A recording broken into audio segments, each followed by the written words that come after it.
আসসালামু আলাইকুম। ভারতে বাংলাদেশি সন্দেহে এক মুসলিম যুবককে পিটিয়ে হত্যা।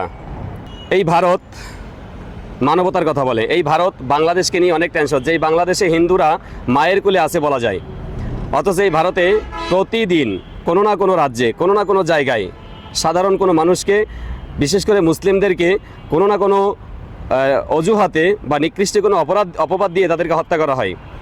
এর আগে দেখতাম যে গোমাংস রাখার অপরাধে বিভিন্ন মুসলিম যুবককে পিটিয়ে হত্যা, এখন আবার বাংলাদেশি সন্দেহে একের পর এক পিটিয়ে হত্যা।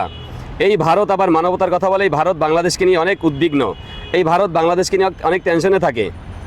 এদের মতো মানুষ, এদের মতো কান্ট্রি, এদের মতো দেশ, এদের মতো জঘন্য চরিত্রের দেশ যারা গোমূত্র খায়, এরা নাকি আবার অন্য দেশকে নিয়ে, অন্য এক জাতিকে নিয়ে ভাবে, তাদের নাকি এদেরকে নিয়ে টেনশন হয়। যেই জাতি শ্রেষ্ঠ জাতি, যেই জাতি মানবতার জাতি, সেই জাতিকে নিয়েই তারা টেনশনে থাকে। ধিক্কার জানায় এই ভারতকে, নিকৃষ্ট এক জাতি ভারত জাতি, থু ফলাইতে ওদের মুখে ইচ্ছা হয় না, নিকৃষ্ট এক জাতি। ভিডিওটি ভালো লাগলে শেয়ার করে দিবেন।